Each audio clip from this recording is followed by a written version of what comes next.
Hola, es un placer tenerte aquí. Antes de comenzar, suscríbete al canal y dale like al vídeo. Me llamo Laura y llevo casada con Javier 10 años, una década en la que creí que lo teníamos todo: estabilidad, cariño y un hogar compartido. Nos conocimos jóvenes, en la universidad, y desde entonces fuimos inseparables, creciendo juntos, superando crisis, construyendo sueños. Cada aniversario era especial, lleno de detalles y promesas que yo atesoraba como verdades sagradas. Nunca pensé que debajo de esa rutina se escondiera algo oscuro, algo que ni en mis peores pesadillas habría imaginado. Javier trabajaba en una empresa de construcción, salía temprano y volvía tarde, siempre con las manos sucias y el cuerpo cansado. Yo, en cambio, pasaba el día en una agencia de publicidad, rodeada de creatividad, deadlines y presentaciones. Nuestras rutinas eran opuestas, pero nos esforzábamos por encontrarnos en los momentos simples: una cena rápida, una película a medias, un domingo tranquilo. Aunque a veces sentía que vivíamos en mundos distintos, siempre pensé que nos unía algo más fuerte. Era esa fe ciega en el nosotros lo que me mantenía firme. A pesar de nuestras agendas caóticas, cada año coincidíamos en una cosa: las vacaciones eran sagradas. Siempre elegíamos juntos el destino, buscábamos hoteles con encanto, planeábamos actividades como si fuéramos recién casados. Esos días lejos de todo eran nuestra burbuja, donde volvíamos a conectar y recordábamos por qué nos habíamos elegido.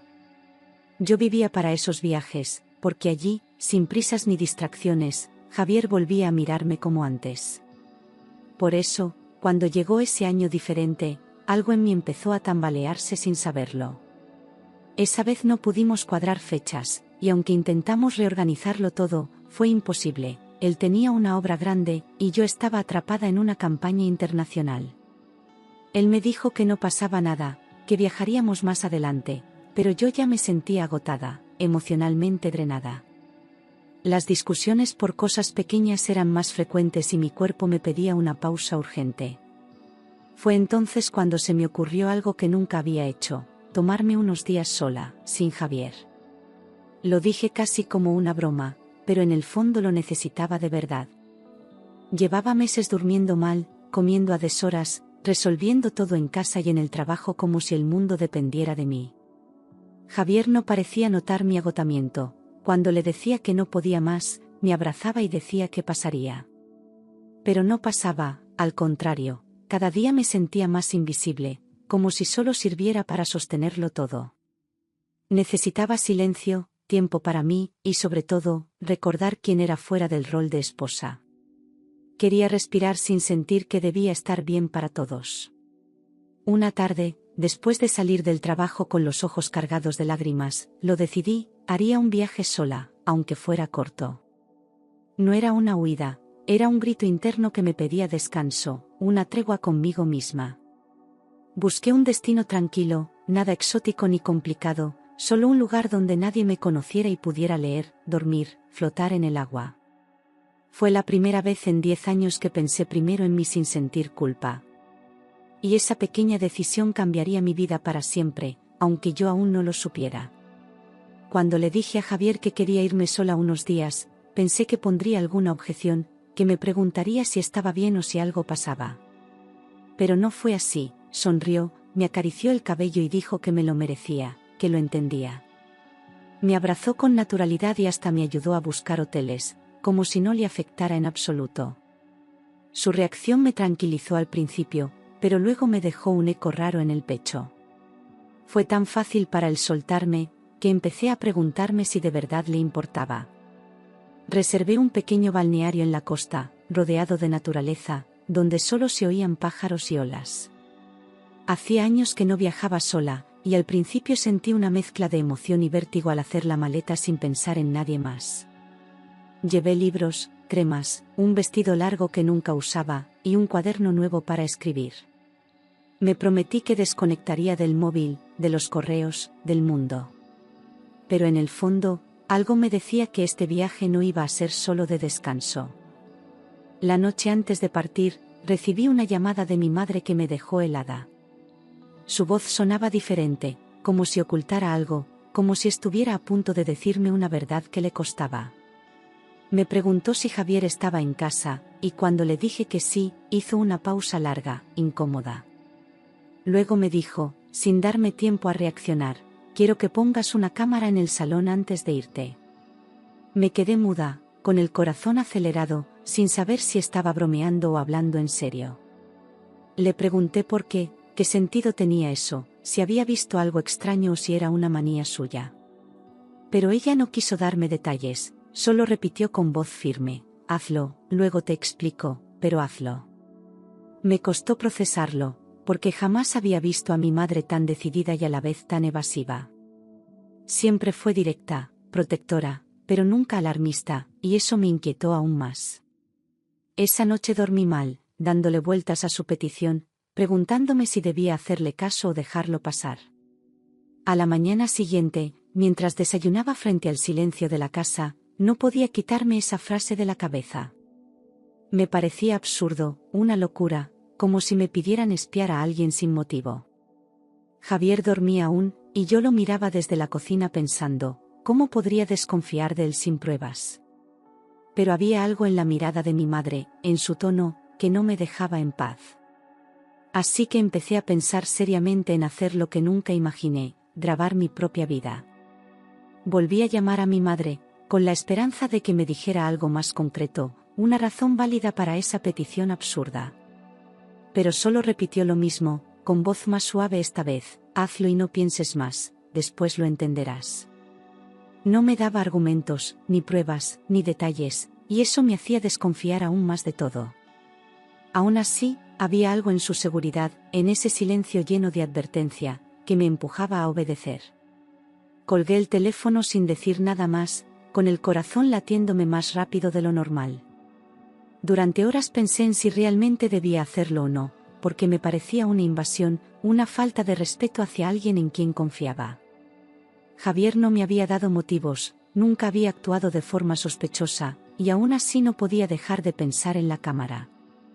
Estaba dividida entre la culpa y la intuición, entre el amor que sentía y el miedo que empezaba a crecer.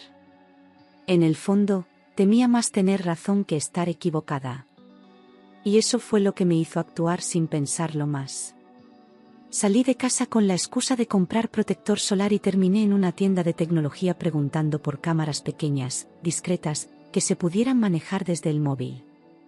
Me temblaban las manos mientras elegía una, como si estuviera haciendo algo prohibido, sucio, pero no podía echarme atrás. Pagué en efectivo, pedí que no me dieran bolsa con logo, y escondí el aparato en mi bolso como si llevara un arma. Nadie podía saber lo que estaba haciendo, especialmente Javier. Esa fue la primera vez que me sentí ajena a mi propia vida. Cuando llegué a casa, él estaba en la ducha, y aproveché ese instante para actuar sin titubeos. Moví unos libros en la estantería del salón y coloqué la cámara justo entre ellos, orientada hacia el sofá y la entrada. Comprobé desde el móvil que funcionaba, que grababa con claridad y que se conectaba sin fallos. Luego volví a poner todo en su lugar, como si nada hubiese pasado, con una frialdad que me asustó. En menos de 5 minutos, me convertí en espía de mi propia historia. Esa noche me comporté con normalidad, cenamos juntos, vimos una serie, reímos como si todo siguiera igual. Pero yo ya no era la misma, tenía un secreto dentro que me quemaba en el pecho y me hacía mirar cada gesto con sospecha. Javier me abrazó por detrás mientras lavaba los platos, y yo solo pensaba en la cámara encendida en silencio. No dije nada, no mostré nada, y me sentí extrañamente poderosa y rota al mismo tiempo. Como si supiera que algo estaba por romperse, pero aún no supiera cómo. Al día siguiente, me despedí de Javier con un beso rápido y una sonrisa fingida que me dolió más que cualquier verdad. Llevaba la maleta en una mano y el móvil en la otra, sabiendo que en ese pequeño dispositivo estaba la única conexión con lo que dejaba atrás.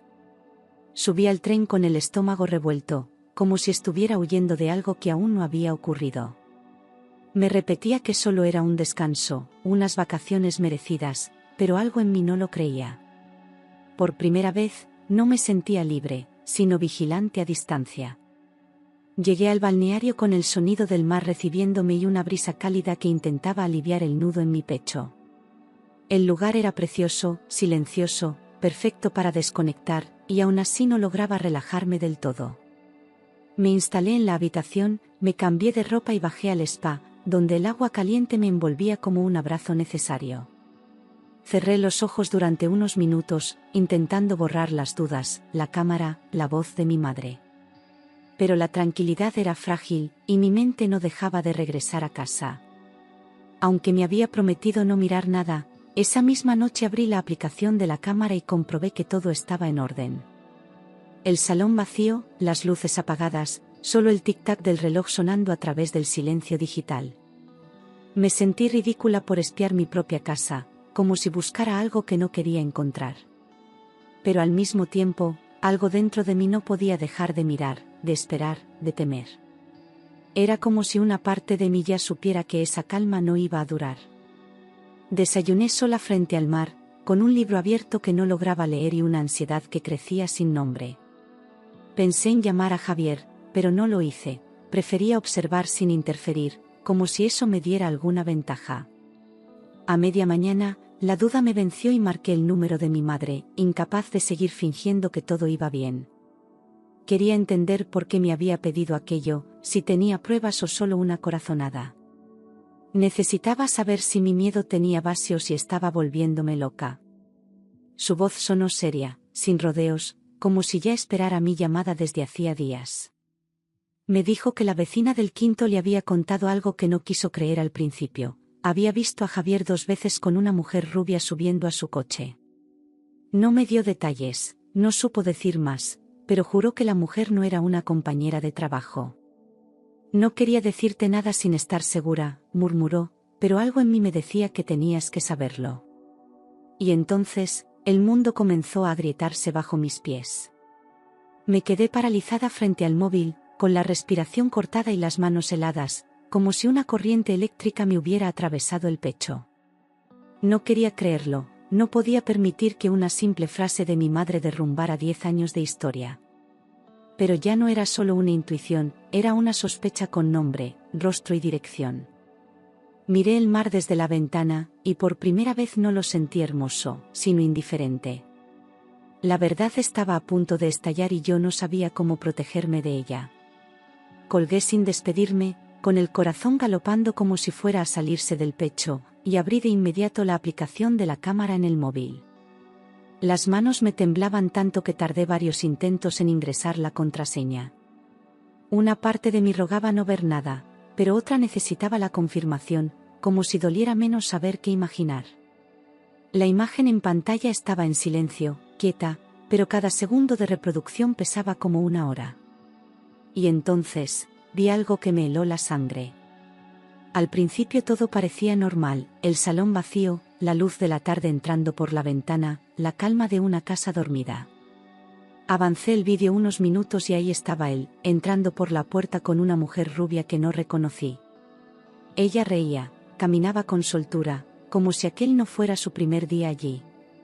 Mi estómago se encogió, la piel se me erizó, y sentí que estaba mirando una película ajena.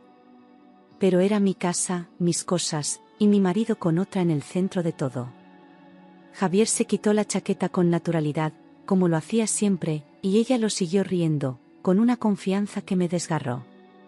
Se sentaron en el sofá, el mismo donde tantas veces nos habíamos abrazado, y hablaron durante unos minutos que me parecieron eternos. Aunque no podía escuchar, sus gestos decían todo: complicidad, ternura, una rutina que no nace en un día. La forma en que la miraba no era casual, no era aventura, era cercanía. Y yo solo podía mirar sin poder gritar. Entonces ella se levantó, fue a la cocina con toda la confianza del mundo y volvió con una botella de vino, mis copas, las de cristal que reservaba para ocasiones especiales. Las llenó con una sonrisa mientras Javier ponía música en el altavoz del salón, como si celebraran algo. Esa escena fue peor que cualquier beso, peor que cualquier mentira, era intimidad sin vergüenza, en el lugar que era mi refugio. Vi cómo brindaban y reían, pisoteando sin saberlo todo lo que yo había construido. Y fue ahí donde supe que algo dentro de mí había muerto. Entonces, sin previo aviso, se besaron, con calma, con una familiaridad que me desgarró el alma en silencio. No fue un beso apresurado ni furtivo, fue lento, íntimo, como si fuera parte de su rutina, como si ella también viviera allí. Yo me tapé la boca para no gritar, como si Javier pudiera oírme desde la distancia. Nunca imaginé que ver algo así me doliera tanto, que pudiera sentir como mi corazón se rompía con tanta claridad. Y sin embargo, ahí estaba yo, destrozada frente a una pantalla. Después del beso, se levantaron y caminaron hacia el pasillo, tomados de la mano, y yo supe a dónde iban sin necesidad de verlo. Mi cuerpo entero se tensó cuando desaparecieron por la puerta del dormitorio, mi dormitorio, nuestro dormitorio. Sentí una mezcla de rabia, humillación y asco, como si me hubieran despojado de todo lo que era mío.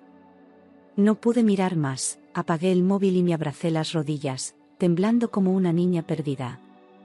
En ese momento, no solo se rompió mi matrimonio, también se rompió mi identidad. Nunca imaginé que el dolor físico pudiera mezclarse con el emocional de forma tan brutal, me ardía el pecho, me costaba respirar, me dolía el cuerpo entero. Cerraba los ojos y solo veía sus manos en su piel, sus labios donde antes estaban los míos. Lloré en silencio durante horas, sintiéndome invisible, humillada, usada y olvidada. Todo lo que había dado, todo lo que había perdonado, parecía ridículo frente a esa traición. Esa noche descubrí lo que era el verdadero desgarro, sin golpes, pero con heridas que no dejaban de sangrar. Lo peor no era la infidelidad en sí, sino que nunca, jamás, lo había imaginado capaz de algo así. Javier siempre fue atento, dulce, protector conmigo, incluso en los peores momentos de estrés. Nunca había dado señales, nunca una mentira, ni una contradicción, ni una ausencia sospechosa. Confiaba ciegamente, y por eso me dolía tanto, porque me lo había creído todo, sin poner una sola barrera.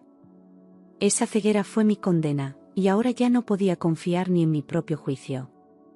No dormí nada esa noche, me pasé horas con los ojos abiertos, mirando el techo blanco de la habitación como si fuera una prisión. Sentía rabia, tristeza, miedo, y una soledad tan densa que me aplastaba el alma. Quería gritar, llamar a alguien, pedir que me sacaran de ese infierno, pero no tenía fuerzas ni para hablar. Solo repetía su nombre en la mente, como si eso lo hiciera volver al hombre que creía conocer. Pero el Javier que yo amaba ya no existía, y eso fue lo que más dolió. Las vacaciones dejaron de tener sentido en el instante en que vi esa imagen, todo lo que había planeado se volvió inútil. Caminaba por el balneario como un fantasma, fingiendo calma ante los demás, mientras por dentro me moría lentamente.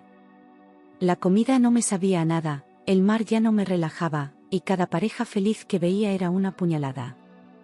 Solo quería volver a casa, gritar, romperlo todo, hacer que él sintiera al menos la mitad del dolor que me consumía.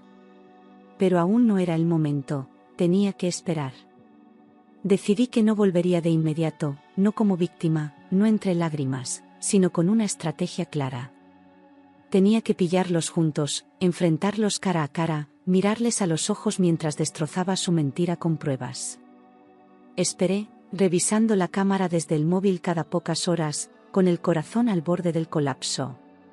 Cada notificación me sacudía el alma, temiendo ver más, pero queriendo confirmar lo necesario. Era una cuenta atrás silenciosa, en la que ya no había marcha atrás. Pasé los siguientes días conectada a la cámara como si fuera mi respiración, mi única fuente de verdad. Observaba los movimientos del salón, cada sombra, cada luz encendida, cada sonido que pudiera delatar su regreso. No dormía, apenas comía, y vivía atrapada en una espera tensa que me tenía al borde del colapso. Cada vez que Javier me escribía un mensaje, lo respondía con frialdad, fingiendo normalidad.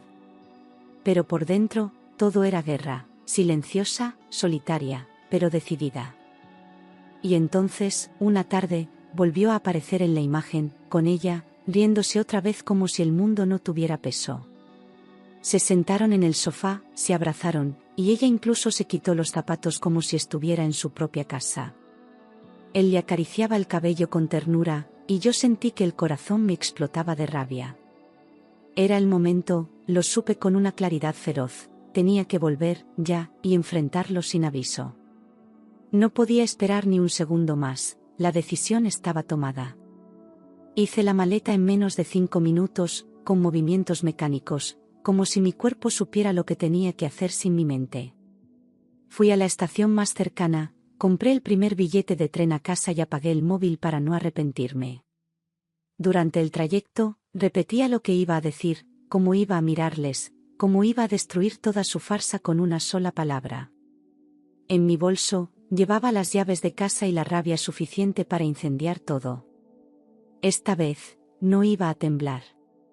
Abrí la puerta con la llave muy despacio, conteniendo la respiración, con el corazón latiendo tan fuerte que me retumbaba en los oídos.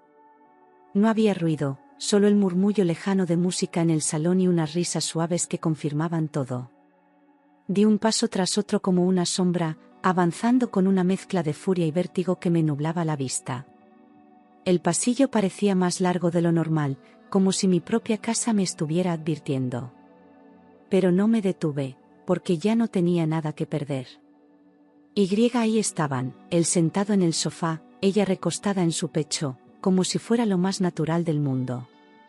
No me vieron al principio, pero en cuanto crucé el marco de la puerta, sus cuerpos se tensaron al mismo tiempo.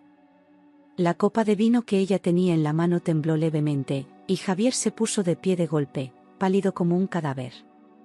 Nos miramos durante unos segundos eternos, en los que nadie dijo nada, solo se escuchaba el zumbido de la música. Yo no lloré, no grité, solo esperé que hablara. Tuve que apretar los puños para no destrozar algo, porque todo dentro de mí pedía romper, gritar, empujar, huir. Pero me obligué a mantener la calma, a sostenerme de pie como si no me estuviera desmoronando por dentro. Mis ojos iban de uno a otro, buscando una señal, una explicación, una mínima muestra de vergüenza. Sentí que si abría la boca sin control, diría cosas de las que me arrepentiría para siempre. Así que respiré hondo, contuve las lágrimas y hablé con una voz que no reconocí como mía. Explícame qué es esto, dije sin alzar el tono, pero con una firmeza que heló el aire entre nosotros. Javier abrió la boca, pero no salía nada, solo sonidos rotos, como si no supiera qué mentira elegir primero. Ella se cruzó de brazos, todavía sentada, como si no tuviera prisa en ocultar nada. Yo no quería una disculpa, no quería una historia inventada, quería la verdad, toda, aunque me destrozara aún más. Porque merecía al menos eso, después de haberle dado 10 años de mi vida. Javier por fin balbuceó algo sobre trabajo, sobre que ella le estaba ayudando con unos planos y que solo habían venido a revisar documentos. Su voz temblaba, su mirada evitaba la mía, y cada palabra era más ridícula que la anterior. Quise reír de la absurda excusa, pero no me salió ni un sonido, porque en el fondo dolía más que enfurecía. Él no era capaz de asumir nada, ni siquiera con las pruebas delante de sus ojos. Y en ese momento supe que no solo me había sido infiel, también era un cobarde. Fue ella quien rompió el silencio, con una sonrisa arrogante que me hizo hervir la sangre y unas palabras que aún me retumban: no hace falta que te mienta, cariño, ya lo sabes todo. Hablaba con frialdad, como si yo fuera una intrusa en mi propia casa, como si lo que hacían no fuera grave. Javier intentó callarla con la mirada, pero ella lo ignoró, disfrutando del espectáculo como si fuera un juego. Su seguridad me descolocó más que su presencia, no había culpa, ni miedo, ni respeto. Era la confirmación de que esa relación llevaba demasiado tiempo. Me miró directamente a los ojos y dijo con total calma que llevaban 7 meses juntos, que lo suyo no era un error, sino algo que pasó. Javier seguía sin articular palabra, como si estuviera ausente, como si ya no supiera dónde esconderse. Yo sentí que me arrancaban el corazón con las manos, pero me obligué a no llorar delante de ellos. Ella hablaba como si me hiciera un favor contándomelo, como si la transparencia le diera cierta dignidad. Pero lo único que conseguía era aplastar todo lo que yo creía verdadero. Entonces, sin pestañear, soltó lo último: y estoy embarazada, me enteré esta semana. El mundo se detuvo, y lo único que oí fue un pitido agudo en los oídos, como si mi cuerpo quisiera protegerme del impacto. Javier bajó la cabeza, sin negarlo, sin siquiera mirarme, y ese silencio fue la confirmación más cruel. Me tambaleé un segundo, como si mis piernas olvidaran cómo sostenerme, pero me mantuve de pie por pura rabia. En ese instante, sentí que todo había terminado para siempre. No sentí celos, ni competencia, ni siquiera odio hacia ella. Lo que sentí fue una pérdida total, como si toda mi vida se hubiera desintegrado en cuestión de minutos. Todo lo que habíamos vivido, construido y soñado juntos se volvió mentira con una sola frase. Ya no era solo una traición, era un nuevo comienzo para él, sin mí. Y yo me quedaba con los restos, con la humillación, con el vacío insoportable de no ser suficiente. Quise gritar, pero no me salía ni una palabra. Me giré sin decir más, subí a la habitación y abrí el armario con furia, lanzando ropa a una bolsa sin pensar, sin elegir. Solo quería salir de allí, huir de ese aire contaminado de mentiras y de esa casa que ya no sentía mía. Javier me siguió, diciendo mi nombre, pidiéndome que habláramos, pero yo ya no podía escucharlo. Cerré la cremallera de la maleta como si cerrara un capítulo de mi vida que me asfixiaba. Y sin mirar atrás, bajé las escaleras dispuesta a desaparecer. Cerré la puerta de casa con una mezcla de furia y tristeza, sabiendo que al girar esa llave dejaba atrás no solo a Javier, sino a la mujer que había sido durante 10 años. No miré atrás, no porque no doliera, sino porque si lo hacía, tal vez no tendría fuerza para seguir andando. Me sentía vacía, pero al mismo tiempo, decidida a no volver a permitir que nadie pisoteara mi dignidad. Caminé hasta la estación de taxis como si flotara, con la mente en blanco y el pecho ardiendo. Era el fin de una etapa, y el inicio de otra que aún no entendía. Cuando llegué a casa de mi madre, no hizo falta que dijera una sola palabra. Ella me abrazó como si supiera todo, como si lo hubiera vivido conmigo. Me derrumbé en sus brazos, por fin, sin tener que fingir fortaleza, sin tener que sostener ninguna fachada. Lloré como una niña, como nunca antes, con un dolor tan profundo que me dolía hasta la piel. Ella no preguntó, no exigió explicaciones, solo me acariciaba el pelo como cuando era pequeña. En ese momento supe que había vuelto a un lugar seguro. Pasé los días siguientes encerrada en la habitación de mi infancia, sin fuerza para ducharme, sin ganas de comer, sin poder dormir más de una hora seguida. El mundo seguía fuera, pero yo había desaparecido de mí misma, atrapada en una espiral de tristeza y rabia. Apagaba el móvil, evitaba hablar, y me pasaba las horas mirando al techo, recordando cada gesto, cada palabra de Javier. Me dolía hasta respirar, como si todo mi cuerpo hubiera sido herido al mismo tiempo. No sabía cómo volver a empezar, ni si quería hacerlo. Mi madre estuvo todo el tiempo a mi lado, sin invadir, sin presionar, solo estando ahí con su té caliente, sus silencios sabios y su paciencia infinita. Nunca me juzgó por haber confiado, por haberlo amado tanto, por haberme roto de esa forma tan brutal. A veces me sentaba a su lado en el sofá y nos quedábamos en silencio durante horas, solo escuchando el reloj de la cocina. Ese tipo de compañía, sin palabras, fue lo único que no me hizo sentir sola del todo. Gracias a ella, poco a poco, empecé a respirar de nuevo. Con el paso de los días, comprendí que no podía dejar que ese dolor definiera el resto de mi vida, que tenía que levantarme, aunque fuera arrastrándome. Empecé a escribir en un cuaderno, con torpeza, tratando de vaciar el veneno que me llenaba por dentro.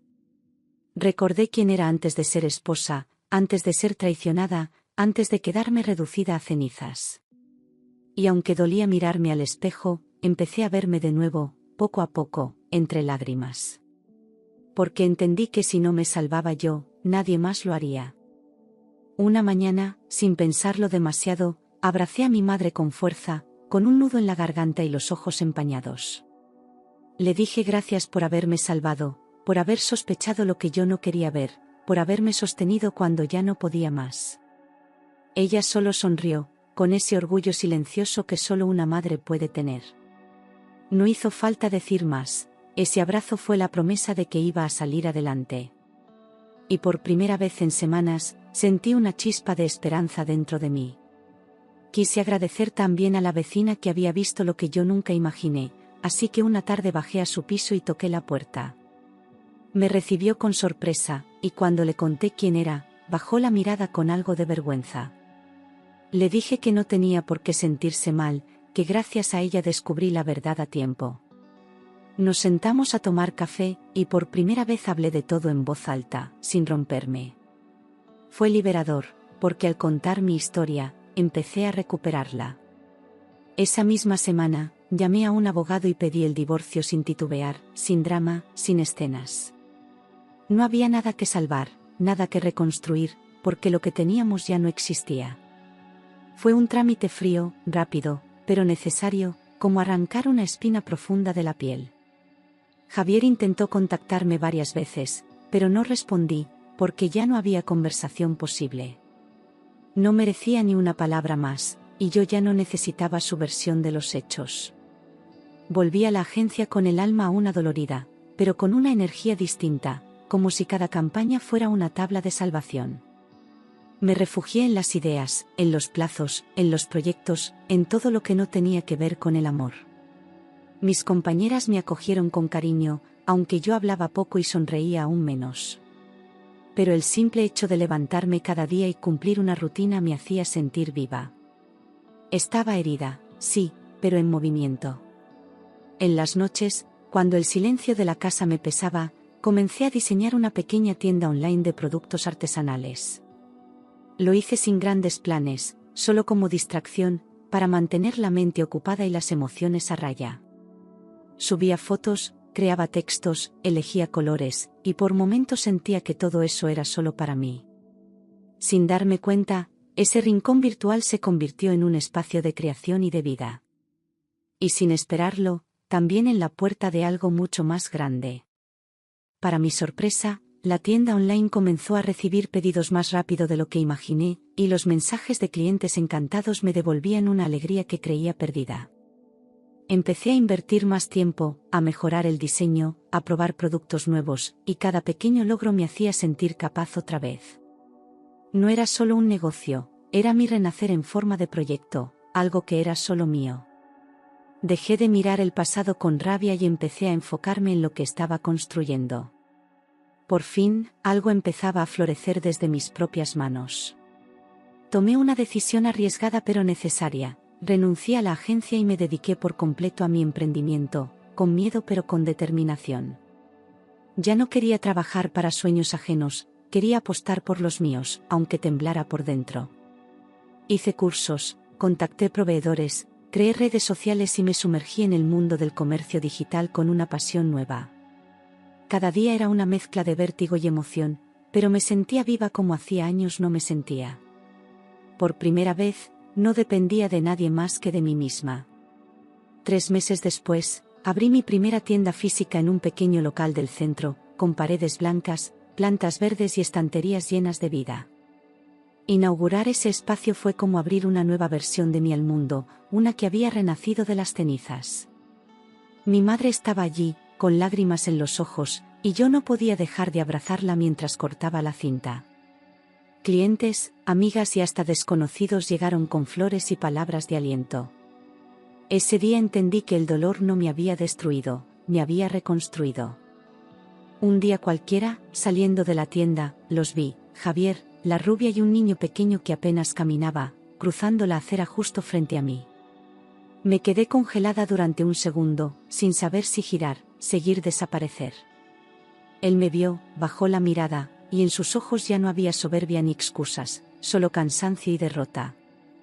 Ella empujaba el carrito con gesto tenso, y el niño lloraba sin que ninguno hiciera mucho por calmarlo. Fue un instante corto, pero suficiente para ver que la historia que destruyó mi vida, no les dio paz a ellos tampoco. Dolió, claro que sí, porque la herida aún no estaba cerrada del todo, y verlo con ese hijo que pudo haber sido mío me apretó el pecho.